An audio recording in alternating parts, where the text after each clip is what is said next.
জাতীয়তাবাদী সামাজিক সাংস্কৃতিক সংস্থা জাসার সদুলবাগ থানা কর্তৃক আয়োজিত আজকের এই কর্মী সম্মেলন এবং দেশপতি বেগম খালেদা জিয়ার সুস্থতা কামনায় দোয়া মোহাম্মদ মাহফিলে সভাপতিত্ব করছেন আমাদের সহযোদ্ধা সদুলবাগ থানা আজকের এই কর্মী সম্মেলনের জাসাসের সভাপতি কর্মী সম্মেলনের সভাপতি অ্যাডভোকেট ফরহাদ হোসেন লিওন।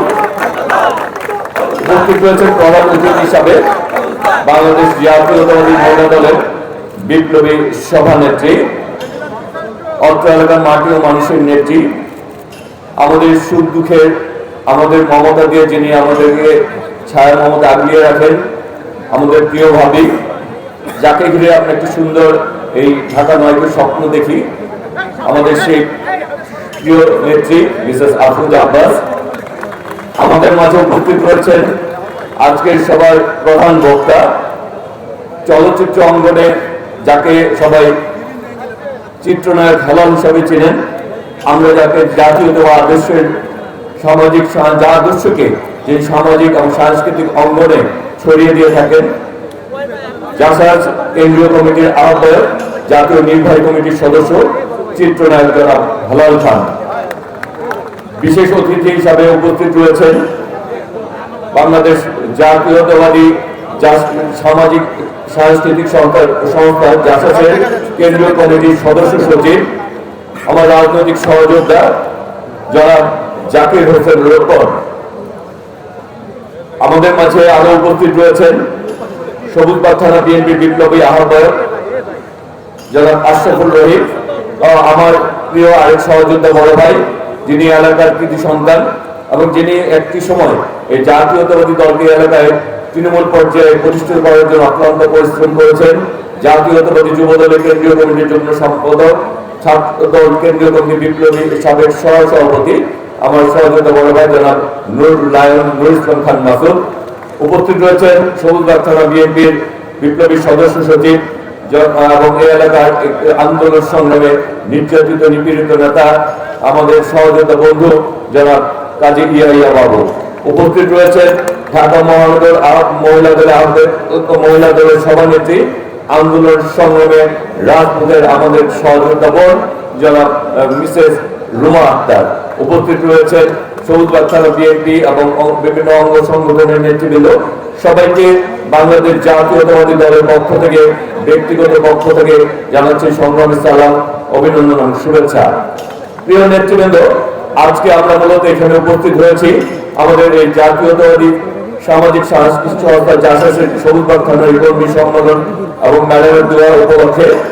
আমরা বলতে চাই যে নেত্রী এত ত্যাগ তিতিক্ষার বিনিময়ে এই দেশকে গড়ে তুললেন, দেশের প্রতিটি স্বৈরাচারের বিরুদ্ধে আন্দোলন সংগ্রাম করলেন, আপসীন নেত্রী হিসেবে বাংলাদেশের জনগণ যাকে অভিহিত করেছে, যে নেত্রী এই দেশের মানুষের জন্য, গণতন্ত্রের জন্য নিজের আমাদের স্বাধীনতার ঘোষক শহীদ রাষ্ট্রপতি জিয়া রহমানকে হারিয়েছেন, যে নেত্রী এই গণতান্ত্রিক আন্দোলন করতে গিয়ে তার ছোট ছেলে আরাফাত রহমান কোকোকে হারিয়েছেন, যে নেত্রী এই দেশের মানুষের জন্য, গণতন্ত্রের জন্য আন্দোলন সংগ্রাম করতে গিয়ে তার বড় সন্তান বিএনপির ভারপ্রাপ্ত চেয়ারম্যান জনাব তারেক রহমানকে আজকে 17টি বছর নির্বাসনে থাকতে হচ্ছে।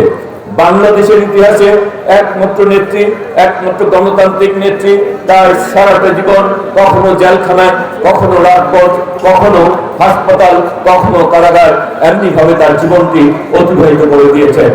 আজকে সেই নেত্রী আজকে জীবন মৃত্যুর সন্ধিক্ষণে আমরা বলতে চাই, আমাদের দোয়া ভালোবাসায়, বাংলাদেশের জনগণের দোয়া এবং ভালোবাসায় তিনি চিরদিন আমরা মনে করি আমাদের আদর্শের মধ্যে বেঁচে থাকবেন, আমাদের ভালোবাসা বেঁচে থাকবেন।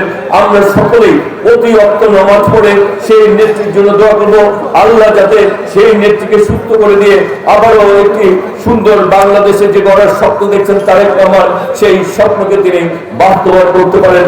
আমরা সেই নেত্রীর জন্য অতি অক্ত নামাজ পড়ে দোয়া করব, সেই প্রত্যাশাই আপনাদের জন্য রাখছি। আজকে এখানে বলতে চাই, আজকে দেশে বিভিন্ন ধরনের চক্রান্ত ষড়যন্ত্র শুরু হয়েছে, দেশকে নিয়ে আবার অন্যভাবে অনেকে প্রভাবিত করতে চাচ্ছে। আমরা বলতে চাই একটি সুস্পষ্ট কথা, আমরা ফ্যাসিবাদের বিরুদ্ধে, আমরা আধিপত্যবাদের বিরুদ্ধে আমরা লড়াই সংগ্রাম করতে করতে রক্ত দিতে দিতে সুজন ফরাদ যাদেরকে আমরা গুম করা হয়েছে তাদেরকেও ফিরে পাইনি, আমাদের অনেক সহযোগিতাকে হারিয়েছি।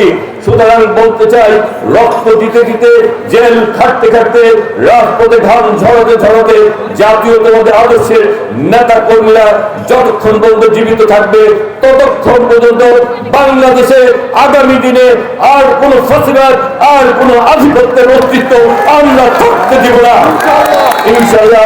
প্রিয় নেতৃবৃন্দ, সর্বশেষ একটি কথা বলতে চাই, আমাদের নেতা জনতা দল মির্জা আব্বাস, আমাদের এই নেত্রী বিশেষ আফরোজ আব্বাস, আমরা সকলে মিলে এই এলাকায় একটি সুন্দর পরিবার গড়ে তুলছি। সেই ঐক্যবদ্ধ পরিবারে আমরা আগামী দিনে আমাদের প্রিয় নেত্রী, আমাদের ধানের শীষের প্রতীককে জয়যুক্ত করে আমরা এই এলাকায় একটি উন্নয়নের একটি সুন্দর আমরা এলাকা গড়ে তুলব এবং আমাদের এই এলাকার জনগণ যে আগামী দিনে যে স্বপ্ন দেখছে সেই স্বপ্নকে আমরা বাস্তবায়ন করবো এবং চাষার সবুজ থানের কর্মী সংগ্রামের সফলতা প্রত্যাশা করে এবং আমাকে আজকে দাওয়াত দেওয়ার কারণে কৃতজ্ঞতা প্রকাশ করে আজকের মতো বিদায় নিচ্ছি। খুদা হাফেজ। বাংলাদেশ জিন্দাবাদ, বাংলাদেশ জাতীয়তাবাদী দল জিন্দাবাদ, শহীদ জওহর দেশ বেগম খালেদা জিয়া জিন্দাবাদ, তারুণ্যের অহংকার তারেক রহমান জিন্দাবাদ। সবাইকে ধন্যবাদ। খুদা হাফেজ। আসসালামু আলাইকুম।